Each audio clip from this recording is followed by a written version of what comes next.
Om Shanti. Good morning. साकार मुरली 22 दिसंबर 2023। बाबा का मीठा मीठा लेटर हम मीठे मीठे बच्चों के मीठे मंथन के लिए। मंथन शुरू करने से पहले प्यार के सागर शिव बाबा की प्रेम भरी किरणों के नीचे बैठ जाते हैं और अनुभव करते हैं कि मैं प्रेम स्वरूप आत्मा हूँ, प्रेम के सागर की संतान हूँ। आज की साकार मुरली बाबा ने खास 2 शब्द हम कह सकते हैं जिसके ऊपर बाबा ने चलाई है, और वो दोनों शब्द प्यार के ऊपर हैं। एक है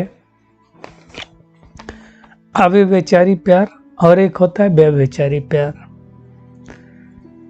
प्यार तो हम सब लोग समझते हैं, प्रेम प्यार जो भी कहते हैं, परंतु आज का प्यार दैहिक प्यार हो गया है, आत्मिक प्यार नहीं रहा।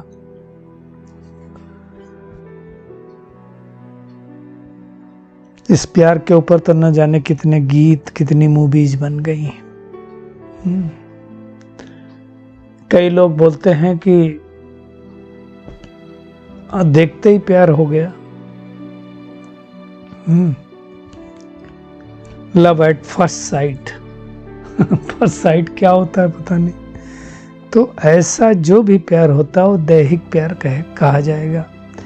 आज किसी के साथ है तो कल किसी और के साथ हो सकता है। अगर किसी को गुणों के आधार पे हुआ, कोई आत्मा प्योर है, कोई आत्मा के अंदर सर्वगुण है, उसके साथ हुआ तो अलग बात है, परंतु देखते ही प्यार हो गया। और आजकल तो पता नहीं आपका फर्स्ट क्रश बोलते क्या है। अब क्रश क्या होता है पता नहीं, मतलब किसी को देखा और क्रश हो गया। तो ये सारी जो बातें हैं ये आजकल ये सब व्यभिचारी प्यार। वैसे व्यभिचारी का मतलब होता है जब कई लोगों के साथ हो, उसको व्यभिचारी बोलते हैं। दुनिया में बोलते हैं व्यभिचारी है, व्यभिचार बहुत करता है कईयों के साथ। तो ऐसे अगर हमें कई याद आते हैं तो अब व्यभिचारी याद नहीं है, व्यभिचारी याद हो गई। भक्ति भी कई लोग करते हैं तो भक्ति भी एक की नहीं करते हैं। अब देखो, खास करके भारतवर्ष में अगर देखो तो अलग अलग भक्ति करते हैं। जन्माष्टमी आएगी, श्री कृष्ण की पूजा करेंगे। उसके बाद रामनवमी आएगी तो श्री राम की करेंगे। आप ये आएगा क्या बोलते हैं, नवरात्रि आएगी तो नव दुर्गा की पूजा करेंगे। शनिवार आएगा तो शनिदेव के मंदिर में जाएंगे। मंगलवार आएगा तो हनुमान जी के मंदिर में जाएंगे। बुधवार आएगा तो गणेश जी के मंदिर में जाएंगे। तो ये सब हो गई व्यभिचारी याद, व्यभिचारी प्यार। बाबा ने कहा एक बाप के साथ अव्यभिचारी प्यार कब हो सकता है? जब बाकी के साथ प्यार ना हो तभी तो होगा। वैसे भी जब हम एक के होते हैं तो बाकियों से नहीं होता ना। अनेकों के होंगे तो हम एक के भी नहीं हो सकते ना। और बाबा ने कहा वो संभव तब है जब देह सहित देह के सब संबंधों से बुद्धि योग टूटा हो। हमारा योग किसके साथ लगता है? आप देखो, बुद्धि के साथ ही योग लगता है, मन के साथ नहीं योग होता। कभी कहा जाता है मन योग, बुद्धि योग कहा जाता है। क्यों? आप होता क्या है कि जब हम किसी को याद करते हैं तो बुद्धि हमें उसका पहले चित्र दिखा देती है, और जिसका चित्र देख लेते हैं उसी तरफ हमारा मन भागता है। इसलिए लोग बिना मतलब मन को कोसते रहते, मेरा मन बहुत चंचल है, मेरा ये मन करता है, मेरा वो मन वो करता है। वास्तव में देखा जाए मन उतना नहीं करता है जितना बुद्धि करती। बुद्धि क्या करती? पहले चित्र दिखा देती है। अभी अभी अगर हम सब एक एक्सपेरिमेंट करें, सपोज अभी एक संकल्प लो सभी लोग फटाफट, चलो ताजमहल। ताजमहल शब्द नाम लेने से सबसे पहले क्या हुआ होगा? बुद्धि ने ताजमहल का चित्र दिखाया, जैसे चित्र दिखाया हमें याद आया, हम उस समय गए थे ताजमहल में, यहाँ खड़े होकर फोटो खिंचाया था, ये कर रहा था, सारी रील घूम गई। तो सारा योग जो होता है वो बुद्धि का योग होता है। इसलिए बाबा ने कहा बुद्धि का योग अगर देह से टूटा होगा, देह के संबंधों से टूटा होगा, देह के पदार्थों से टूटा होगा, तब अविनाशी बाप से लगेगा फिर। तो सारा आधार ही बुद्धि योग का है। इसलिए बाबा ने कहा रेस भी काहे की है तुम्हारी, और रेस में आगे जाने का आधार क्या है? तो रेस में आगे जाने का आधार भी बुद्धि योग है। जितना बाबा के साथ बुद्धि योग लगता जाएगा उतना पाप कटते जाएंगे। बाबा ने कहा अटल अखंड सुख शांति में 21 जन्मों का राजभाग प्राप्त होगा। हमारी रेस है पास विद ऑनर बनने की, फर्स्ट डिवीजन में आने की। तो बाबा कहता है, राय देता है बाबा, भगवान की राय है तो हम मानेंगे तो क्या होगा। दुनिया में कोई बड़ा व्यक्ति राय देता है तो ऐसे मान लेते हैं लोग, और हमें राय कौन दे रहा है? स्वयं परमात्मा। तो बाबा ने कहा कि बच्चे नींद को जीतने वाले बनो, अर्थात अमृत बेला उठ करके याद करो, एक घड़ी आधी घड़ी धीरे धीरे बढ़ाते जाओ, याद का रिकॉर्ड रखो, अर्थात चार्ट रखो। अब कई लोगों को अमृत बेला उठने में तकलीफ होती है, बाकी तो याद कर लेंगे, लेकिन अमृत बेला उठना बड़ा मुश्किल है। तो भगवान हमें बात सिखाता है। क्यों? क्योंकि उस टाइम जो एनवायरमेंट होता है बहुत शांत होता है, तो उस समय हमें परमात्मा को याद करना है। आज का गीत भी बहुत अच्छा है, न हमसे जुदा होंगे न उल्फत दिल से निकलेगी। वास्तव में उल्फत कहा जाता है प्यार। कुछ भी करो लेकिन प्यार हमारा अगर इनसे हो गया तो प्यार इन निकलेगा नहीं। अब ये बाबा के साथ लागू हो तो बात है। हमारा प्यार किसके साथ है? बाबा के साथ। बाबा ने कहा दुनिया में ऐसी कोई संस्था होगी जिसमें शादी होने के बाद भी ब्रह्मा कुमार कुमारी कहलाया जाए। देखिए माताएं कितनी आती हैं, कहीं तो ब्रह्मा कुमारी जाते हैं, भाई कितने आते हैं, भले शादीशुदा कहे तो ब्रह्मा कुमार जाते हैं। तो कुमार कुमारी का जीवन फिर से मिल गया हमें, तो इस बात का नशा होना चाहिए, है ना। भगवान आकर के इस सृष्टि पर ये सारी बातें समझाता है, राजयोग सिखाता है। अब उस राजयोग को सिखाने के लिए उस परमात्मा को ब्रह्मा तन में, पतित तन में आना पड़ता है। अब श्री कृष्ण अगर वो राजयोग सिखाए तो श्री कृष्ण को भी आना पड़े। अब श्री कृष्ण पतित दुनिया में तो कदम ही नहीं रखता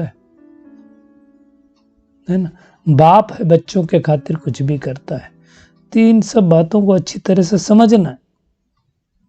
भगवान आता है सबसे पहले सूक्ष्मतन रचता है, और सूक्ष्मतन में 3 देवताओं का रचता है, ब्रह्मा विष्णु शंकर। अब जज करो ब्रह्मा कहाँ होना चाहिए? सूक्ष्मतन के यहाँ नीचे प्रजापिता ब्रह्मा होना चाहिए। तो सूक्ष्म शरीर वहां जरूर रचा बाबा ने, लेकिन एक्चुअल स्थूल में तो ब्रह्मा यहाँ नीचे चाहिए ना, जिनके द्वारा वेदों शास्त्रों का सार सुनाता है। यह है शिव भगवान वाच। तो हमें चेक करना है कि भगवान से हमारा कितना प्यार है। गाया भी जाता है, दूर देश का रहने वाला आया देश पर आए। क्यों आया? राजयोग सिखाने आया।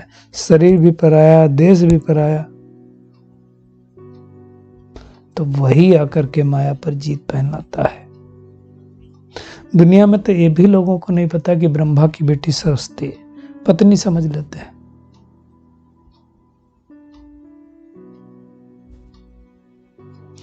तो ये सारी बातें बाबा ही समझाता है। बाबा कहता है अब तुम उल्फत रखो परमात्मा के साथ, यानी बुद्धि योग एक उनके साथ जोड़ो तो तुम्हारे विक्रम नष्ट होंगे। बाबा कहता है वास्तव में तुम हो सच्चे सच्चे सुखदेव के बच्चे व्यास। व्यास मतलब गीता सुनाने वाले। गीता कहते हैं ना व्यास ने लिखी। सच्ची सच्ची गीता तो ये है जो बाबा सुनाता है। बाबा ने कहा ये गीता भी विनाश हो जाएगी, झूठी का तो होना है, इसका भी होना। तो हम अभी हैं ईश्वरीय संप्रदाय।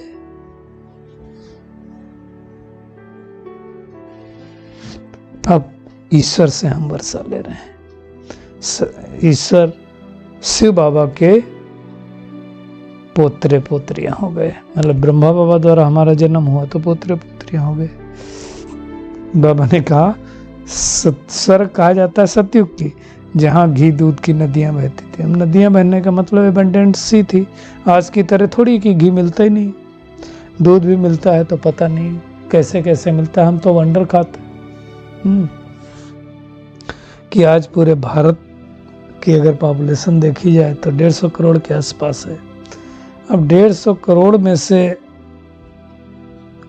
6-7 करोड़ कुछ लीटर दूध की डिमांड कुछ ऐसा आया था। उससे ज़्यादा ही होगी, कम तो होगी नहीं, धीरे धीरे बढ़ती जा रही है ना। कंजप्शन बढ़ता जा रहा है, उत्पादन बहुत कम है, तो कहाँ से आएगा। जानवर कम होते जा रहे हैं, तो धीरे धीरे भाई मिलावट तो हो ही रही है। तो इन बातों को अच्छी तरह से समझना है भाई, और मिलावटी दूध से अपने आप को बचाना है। तो बाबा कहता है कि देखो तुम बच्चों की ज्योति तो बुझ जाती है, मेरी ज्योति कभी नहीं बुझती है। तो मेरी नहीं बुझती तो मैं आकर के तुम्हारी ज्योति को जगाता हूँ। जैसे आपको एक दीपक जल रहा हो मेन, तो उससे कितने भी दीपक जल सकते हैं। अगर सारे दीपक बुझ जाएं तो फिर मुश्किल होता है ना। तो भगवान एक ऐसा दीपक है जो कभी उसकी ज्योति बुझती नहीं। हम आत्माओं की ज्योति धीरे धीरे डिम हो जाती, वो भी पूरी बुझती नहीं। फिर भगवान आकर के उसको जगाता अर्थात ज्ञान ग्रत डाल करके उसकी लौ को बढ़ाता है। बाबा ने कहा तुम्हारा जो आत्मा में अविनाशी पार्ट नूंदा है, ये बदली सदली नहीं हो सकता है ना। आत्मा में जो पार्ट नूंदा वही नूंदा रहेगा। बाबा ने कहा मेरे पार्ट को सिर्फ ब्रह्मा कुमार कुमारी जानते हैं, वो भी नंबर 1। भगवान का पार्ट कैसे हर कोई उस तरह से नहीं समझता है। बाबा ने कहा देखो अभी बेचारी प्यार है, लेकिन बेविचारी होने में भी देर थोड़ी लगती, माया थोड़ी कम है। तो बाबा ने कहा जब तुम शिव बाबा से प्यार रखते हो ना, तो माया को बिल्ली को भी ईर्ष्या हो जाती है। आज बाबा ने कहा कि जैसे तुम बच्चे क्या चाहते हो, पाँव उबारा डालें। पाँव उबारा मतलब ये क्या होता है, एक चौपट का एक खेल होता है। आप सबने महाभारत देखी होगी ना, तो दिखाते हैं शकुनी मामा वो पास से फेंकता था चौपट के खेल में, तो उसमें 3 दिखाते हैं, है ना। 3 पाँव दिखाते हैं, मतलब 3 लंबी लंबी रॉड टाइप की होती है, और उन पे बिंदियां बनी होती है। तो एक फल होता है जिसपे 4-4 बिंदियां बनी होती है। तो जब तीनों डाले तो 4-4 तीनों में ऊपर आए तो उसको पौबारा बोलते हैं। तो पौबारा मतलब जीतने वाला खेल होता है। इसी बात पर करके तो उसने पूरा हार गए थे, ये क्या बोलते हैं युधिष्ठिर। बाबा कहता है तुम गृहस्थ व्यवहार में रहते सिर्फ बुद्धि योग मेरे से जोड़ो। मैं तुम्हारा मोस्ट बिलवेड बाप हूं, मैं तुमको स्वर्ग का मालिक बनाऊंगा। दुनिया में तो और कोई स्वर्ग का मालिक बना ही नहीं सकता ना। वो जब भगवान इस सृष्टि पर आता है तो स्वर्ग का मालिक बनाता है। इसीलिए कहते हैं आत्मा परमात्मा अलग रहे बहुकाल, सुंदर मेला तब लगे जब सदगुरु को मिले दलाल। तो प्राण दान देने वाला प्राणेश्वर बाप आया हुआ है। वहां सतयुग में अकाले मृत तो होना बाबा कहता असंभव है, वहां होता नहीं है अकाले मृत। रोना भी वहां होता नहीं। तो ऐसी रोने प्रूफ दुनिया में जाने के लिए ऐसे परमपिता परमात्मा को याद करना है। तो आज का टेक होम क्या है, एक तो अब बेचारी प्यार एक बाबा के साथ रखना है, बेविचारी प्यार नहीं रखना, एक को याद करना है। और अकाले मृत से बचना है तो क्या करना है, सबको प्राण देने की सेवा करनी है। रावण संप्रदाय से सबको निकालकर ईश्वरीय संप्रदाय का बनाना है। दिल की उल्फत एक बाबा से रखनी है। अब बुद्धि योग घटाना नहीं है, नींद को जीतना है। बाबा का वरदान है, श्रीमत प्रमाण जी हजूर कर, हजूर को हाजिर अनुभव करने वाले सर्व प्राप्तियां संपन्न भव। इसलिए बाबा ने कई बारी कहा है, दिल से मेरा बाबा कहो, मेरे साथी मेरे बाबा आ जाओ, तो बाप भी बंधा हुआ है। हाँ, लेकिन श्रीमत प्रमाण जी हजूर जो करते हैं तो बाबा आ जाता है। और जब हजूर आ गया तो किसी भी चीज की कमी नहीं होगी, माया भी भाग जाएगा। तो दाता और भाग्य विधाता दोनों की प्राप्तियों के भाग्य का सितारा मस्तक पर चमकने लगेगा। भगवान आ जाएगा तो चमकेगा ना। स्लोगन है, परमात्मा वर्षे के अधिकारी बनकर रहो तो अधीनता नहीं आ सकती है। वर्षे के अधिकारी हैं तो हम अधीन हो ही नहीं सकते हैं।